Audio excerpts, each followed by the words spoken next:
الحمد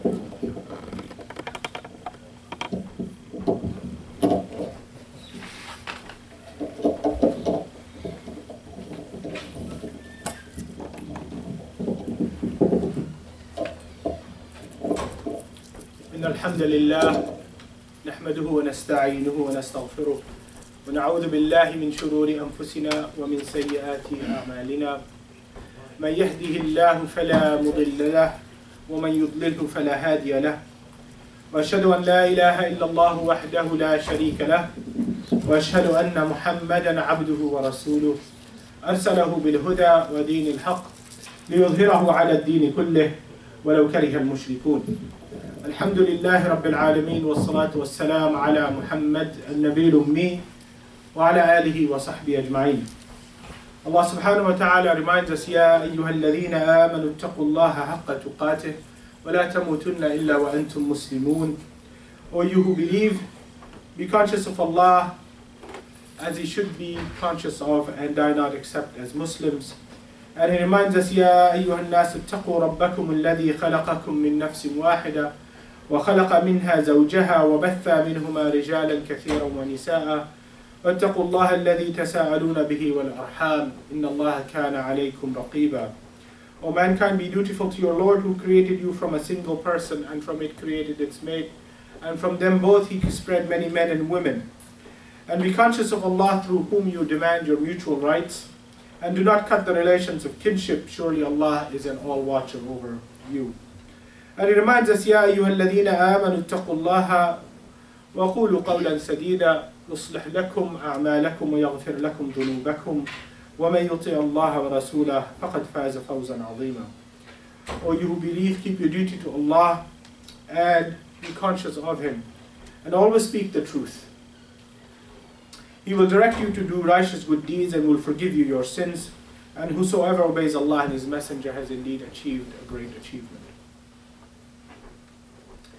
In April and May, I had completed 4 out of the 5 qawa'id that we had been discussing. And the last of the maxims that we discussed and we presented was that hardship must be alleviated.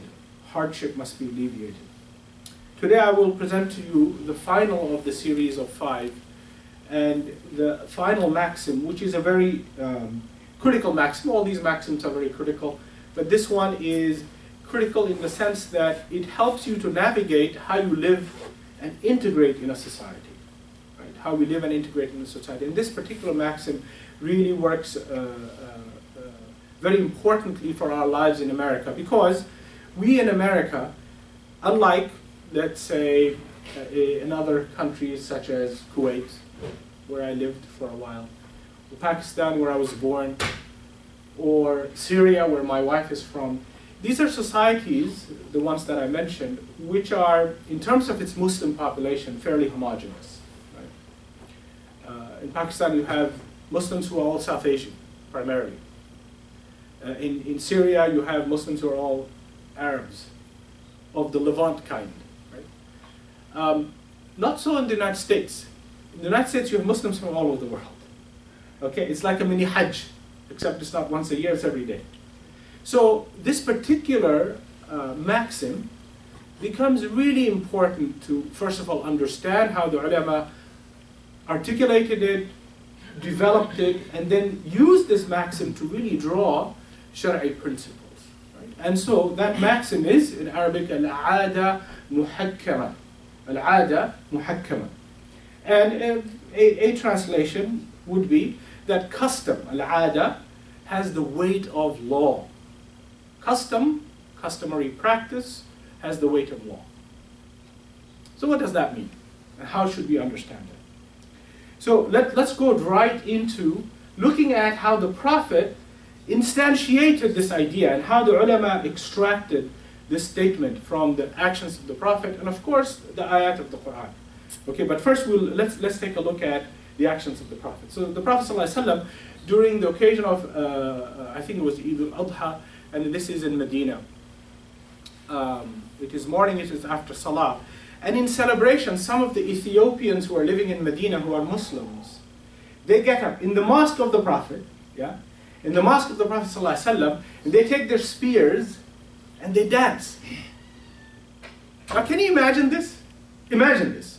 Imagine if I, your khatib, after salah, I stand in front of you and I start dancing with a spear in my hand. Some of you are smiling, some of you are frowning, some of you are angry with this suggestion, but you have a reaction, right? Well, guess what? The companions of the Prophet had a reaction. Umar radiallahu anhu immediately gets up, he has a frown on his face, and he goes to try and stop them. Because in his mind, this is inappropriate for people to stand up on the occasion of Eid al-Adha, take their spears and dance inside the masjid. This is Umar's reaction. And this might be some of your reaction in this masjid right now. But those of you who know the story know what happened next, right? What did the Prophet ﷺ do? What did he do? Who would like to tell me? I'll tell you. The Prophet restrained Umar. And he said, he restrained Umar, and he looked at the Ethiopian Muslims, and he said, play your games, sons of Ethiopia. Play your games. Play your games, sons of Ethiopia, so that the Jews and Christians know that there is flexibility in our religion. Right? This is what the Prophet said in reaction, because the Prophet didn't react. The Prophet actually was smiling and enjoying their dance. And not only that, Aisha radiallahu anha, who was young, had climbed up on his back to watch them. She had climbed up on his back to watch them. And the Prophet, on seeing Umar reacting in a negative way, attempting to stop them, goes and stops him and then declares this. Now what's the wisdom in this? What's the wisdom? What is the Prophet establishing? And this is a Shar'i point that the Prophet established. That if a group of people of a certain ethnic or cultural background expresses their happiness, Eid al-Adha is an occasion for happiness, but they express it in their own context. For these sons of Ethiopia, as the Prophet called them, endearingly, kindly, it was to express their happiness through a dance with spears in the masjid of the Prophet. And the Prophet didn't stop that.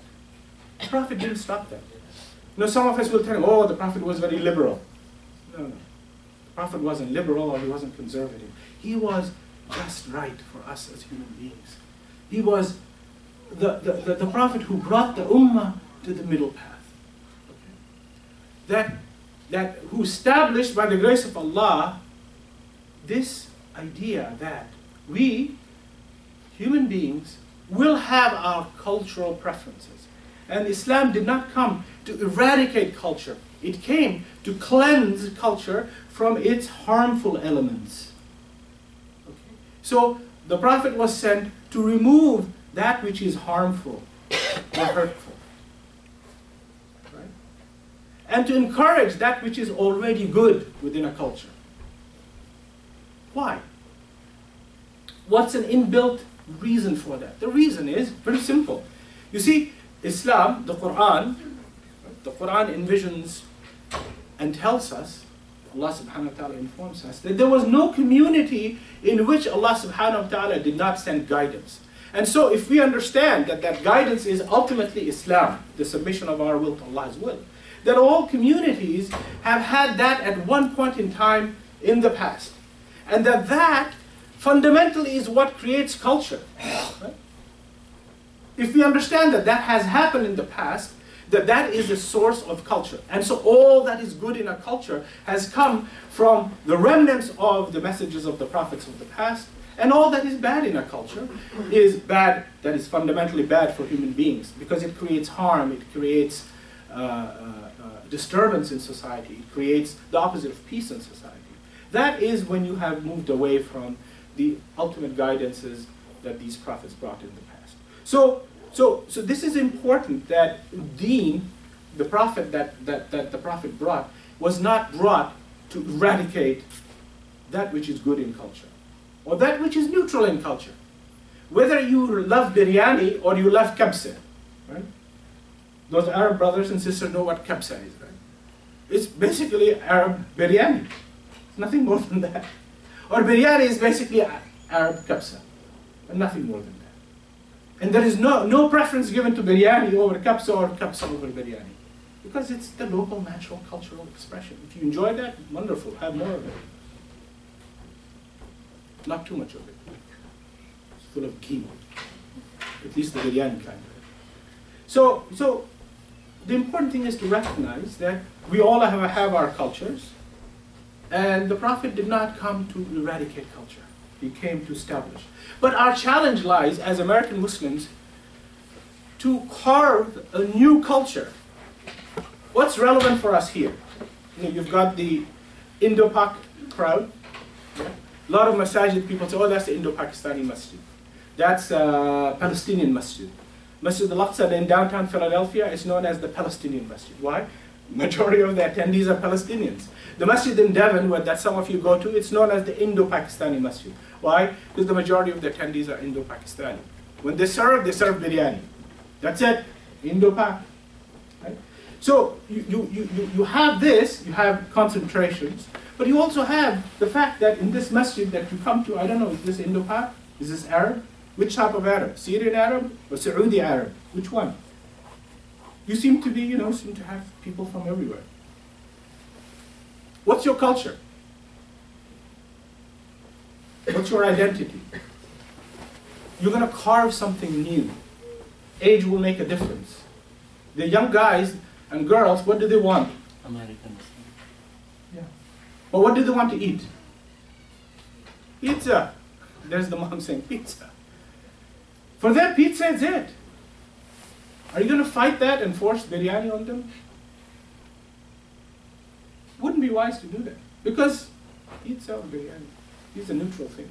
Unless you are really health conscious and you don't want the unhealthy pizza. That's good. That's good. Then you shouldn't have the unhealthy biryani either. Important thing is to understand that culturally neutral things should not be opposed. We are not here, Islam is not here to oppose culturally neutral things. And let us learn to recognize that. So Islamic legal theory, as the ulama developed it, they created normal normative cultural practices as a source of Islamic law. Right? So whatever the Hanafi jurist Al-Sarakhshi said, whatever is established by good custom is equally established by sound legal proof. What he means is, if something is sound culturally speaking, that it creates value in society, by default it is accepted under the Shari'i principle of, and it is accepted as proof of a sound legal practice. Okay? It's elevated to a legal precedent in Sharia. Okay? Did you know that? Do you understand that? It's not that, okay, tolerate cultural practice. No. It's not toleration of cultural practice. It is that cultural practice, if it's neutral, and if it's healthy and helpful, it is part of Islamic Sharia legal proof. Yeah? It's legally binding. Okay. What did At-Tusuli say? He was a prominent Maliki jurist. He said, it is obligatory to let people follow their customs, usages, and general aspirations in life. To hand down rulings in opposition to them is gross deviation and dhulm, tyranny. To hand down legal opinions that is in violation, in opposition to established good customary practice is tyranny, is a dhulm. Don't oppress your children by forcing them to eat what they don't want to eat. Unless they want to eat unhealthy stuff. It would be a small, simple, the desi mother who's obsessed that my child is only eating pizza and not something else. Just think before you get too excited. And that's a very minor application, right? The person who is in the leadership position in a mosque, who is unable to accept, because he is Hanafi, somebody praying as in the Maliki way, because that person comes from North Africa, and in North Africa it's the Maliki madhab. and you cannot tolerate that, you are now causing dhulm. So understand that this is also part of the application of this qaida. One of the most important examples from the life of the Prophet ﷺ is that he allowed different tribes, because there are 7 ahruf of the Arabic language, 7 distinct ways in which the Arabic language is spoken, right, and is used at the time of the Prophet. The Prophet ﷺ received, obviously, from Jibreel alayhi salam, revelation. How did he speak it out? How did he speak it out? In the dialect of which tribe? The Qurayshi dialect, right? Because he was Qurashi. So he spoke it out in the Qurayshi dialect. But he tolerated and accepted and allowed people from other tribes to read the same ayah in slightly different way. Because this is how that subculture, that sub-tribe, would pronounce that word. Malik instead of Malik, Malik instead of Malik, and so on and so forth. This is one of the most important proofs of the fact that the Prophet respected the subcultures just in the Arabian Peninsula. And then he allowed that. And he allowed that ease. He did not demand that all of the tribes now start speaking in Qurashi lahja, in the Qurashi dialect. This is a very important point for us to consider. The ulama also talked about aada, this word aada, customs, customary habits, and they defined it. They said, these are matters that are firmly established in practice and frequently repeated in people's lives and acceptable to sound natures. At-tiba as-salima. At-tiba as-salima. That these practices, they're not crazy practices. These are practices that are sound, that are helpful. Okay? So, think about practices at the time of the Prophet that were harmful. What did the Prophet do? Did he accept them? No, he eradicated them. Right? That practice that some Arab tribes had of burying their daughters alive. You remember that practice? Not only did Allah condemn that practice, the Prophet condemned it too. That was part of the Arab culture that the Prophet eradicated. Yeah? Eradicated. But what about the practice of the tribes who would host their guests for 3 days with no questions asked? Did he eradicate that practice? No. No. Not only did he not eradicate that, he praised it, and what you will find if you study Muslim cultures, that Arab culture actually becomes so dominantly Islamized, pulled under the rubric of Islam, that it was exported out to other cultures that eventually became Muslim. So understand how the Prophet dealt with these behaviors. And this is the reason why the ulama extracted this maxim, al-aada muhakkama, al-aada muhakkama. Custom has the weight of law, shar'i law. So the basic purpose of cultural conventions is to obtain benefits and ward off harms to the furthest extent possible. Jalb al-masalih wa dar al-mafasid. This is another maxim, if you remember, that I covered. Okay. That is the ultimate purpose of the Sharia. And in the minds of the ulama, cultures also have that ultimate purpose, because cultures eventually can be traced back to one revelation or another from the various prophets of the past. So this is something we need to understand. Looking at American culture, you have to, the Prophet created an environment in which he was open to cultures. And we have to be open to cultures.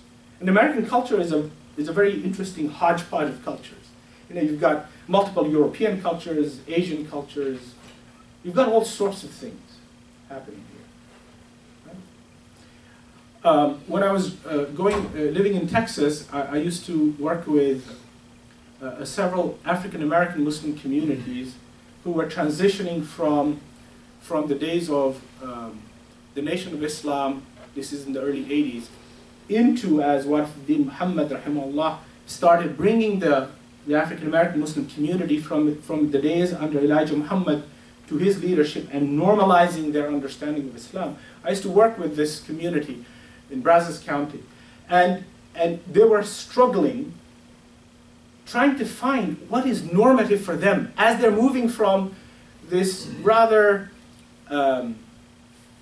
difficult set of ideas that Elijah Muhammad had taught, okay, that mixed Islam with some anti-reactionary ideas to white racism, right? To racism that was part of, but that is still part of American society, right? They had all kinds of interesting ideas.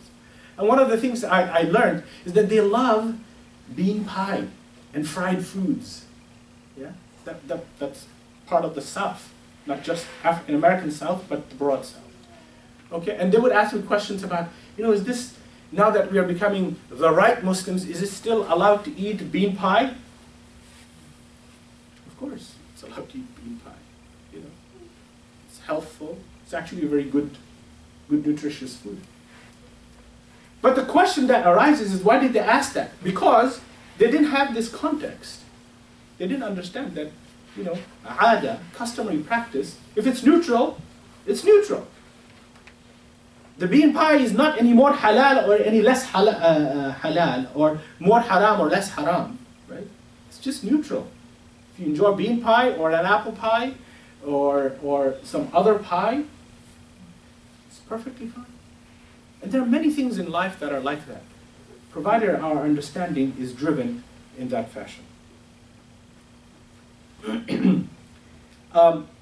It's helpful to remember that before the Prophet ﷺ migrated from Mecca to Medina, this particular verse was revealed to him. خُذِ الْعَفُوَ وَأْمُرْ بِالْعُرْفِ وَأَعْرِضْ عَنِ الْجَاهِلِينَ خُذِ الْعَفُوَ وَأْمُرْ بِالْعُرْفِ وَأَعْرِضْ عَنِ الْجَاهِلِينَ.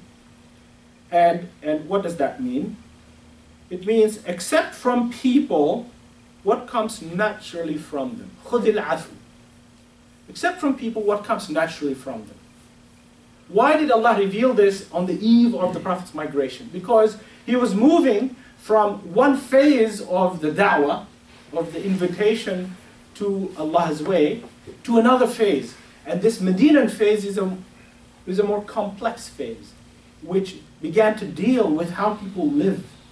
And in Medina, he was going into an environment where you had two Arab tribes that had been warring with each other for 200 years.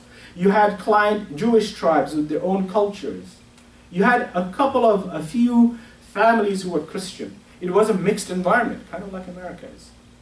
Only not in terms of ethnic identity, but in terms of religious identity, which is very much like what America is. Right? It was a mixed environment. And Allah reveals to him, خُذِ الْعَفُوَ. Accept from people that which comes natural to them. وَأْمُرْ بِالْعُرْفِ. Command what is good by custom. وَأْمُرْ بِالْعُرْفِ. عُرْف, custom. عادة. These are synonymous terms. خُذِ الْعَفُوَ وَأْمُرْ بِالْعُرْفِ. Command with what is customarily acceptable. Now to whom? To the society, to the people. And that it does not, which is not said here, it does not violate Allah's commands. Okay?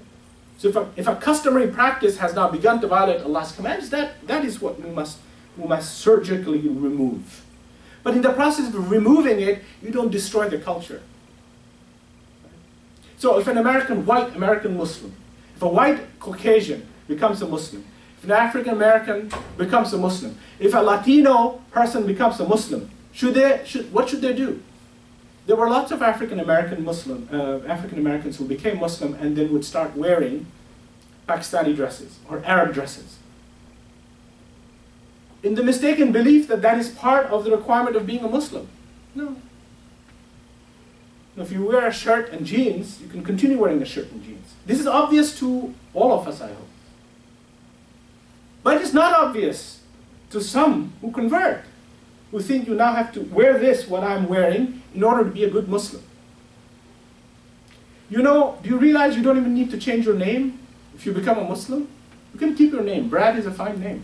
I have a great friend, a white Caucasian, ex-Marine, who became Muslim 30 years ago, who kept his name, Brad Neal. He did not change his name. And he has some of the finest understanding of Islam that I know of amongst my friends. Kept his name. Doesn't have to change his name. You're John, you don't have to become Yahya. You don't have to become Yahya. You want to become Yahya to make more friends? That's okay. But you don't have to change it.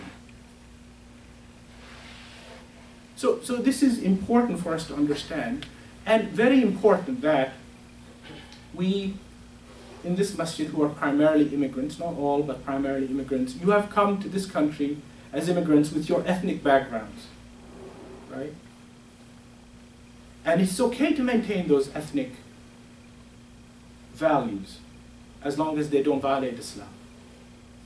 It's perfectly fine. But recognize that the children you've raised here are no longer essentially South Asian or Syrian.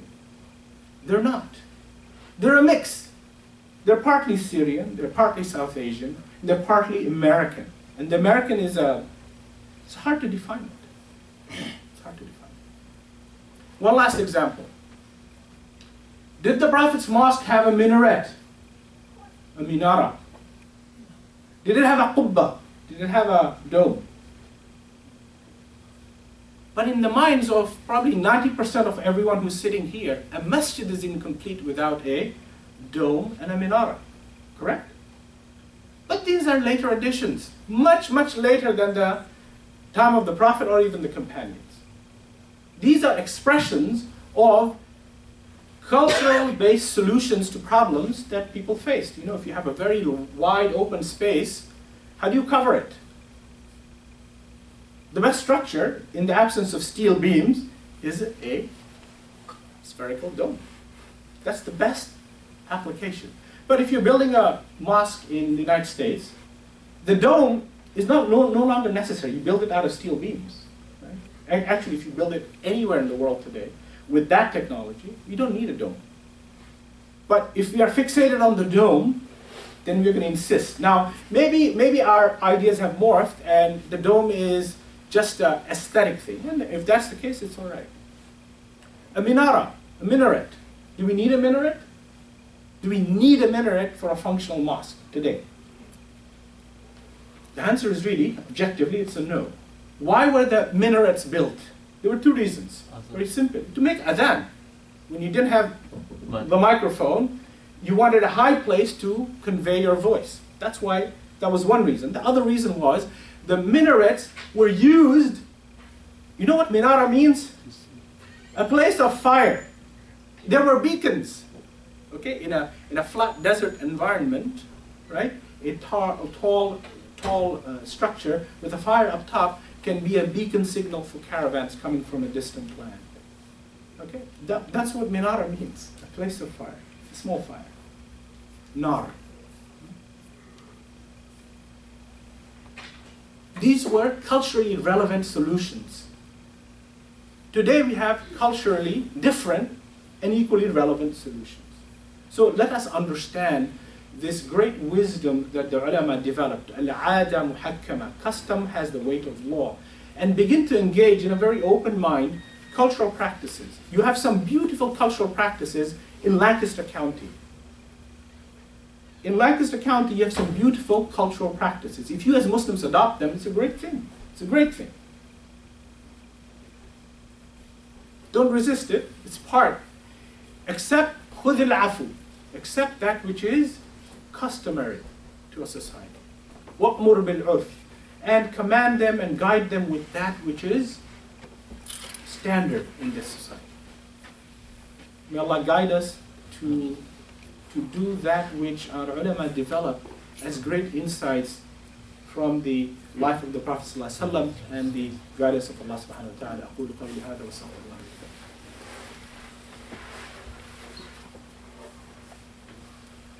الحمد لله رب العالمين والصلاة والسلام على محمد النبي الأمي وعلى آله وصحبه أجمعين. This capacity to understand these ideas is something that we as Muslim communities need to develop, okay? One khutbah on this doesn't do it justice, but I encourage you to understand these maxims, this qawa'id al-fiqhiyya. You know, encourage your leadership, take the initiative to really hold a deep engagement and understanding of this matter, because these are the types of tools that the ulama developed in order to make Muslims indigenous to any society. To any society. If you go to China, you will not see minarets. You won't see minarets in mosques. You'll see an entirely different thing. If you go to West Africa, you won't see minarets either. If you go to Indonesia, only the 20th century masajid have minarets. But prior to that, 19th, 18th, 17th, 16th century masajid, they didn't. They didn't. It didn't suit the environment. Didn't serve a purpose.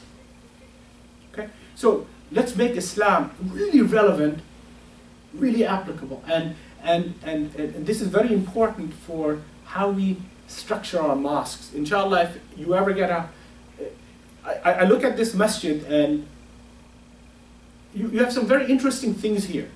Okay? Think about this. You have a space to pray. You have very interesting rooms in the back which can be used for multiple purposes.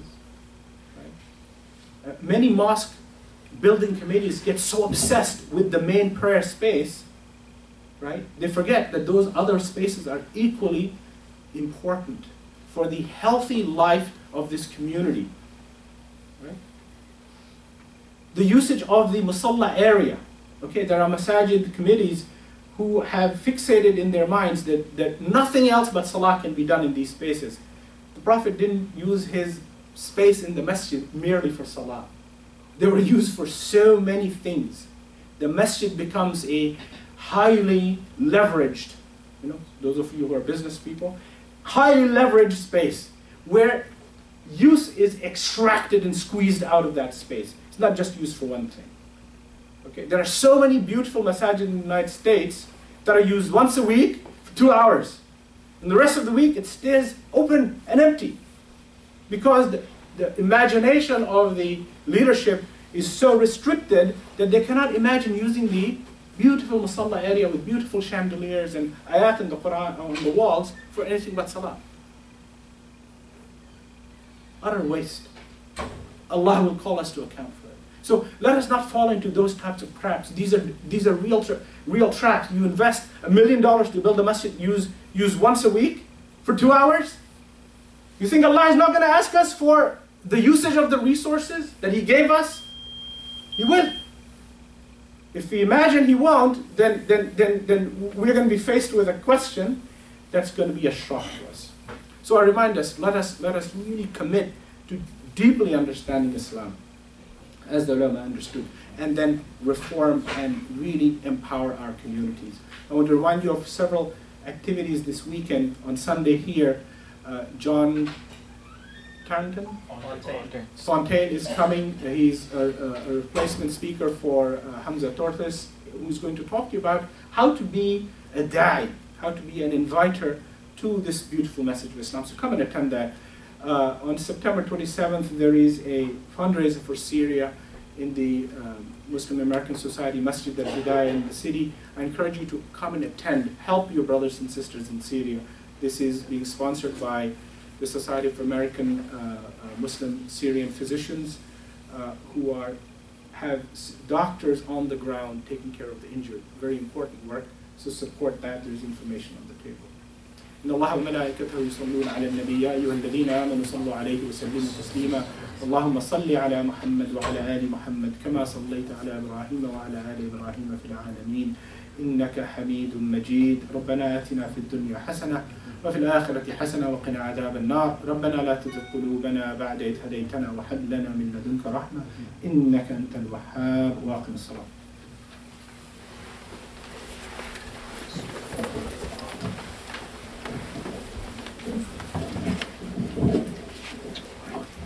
الله أكبر الله أكبر أشهد أن لا إله إلا الله أشهد أن محمدا رسول الله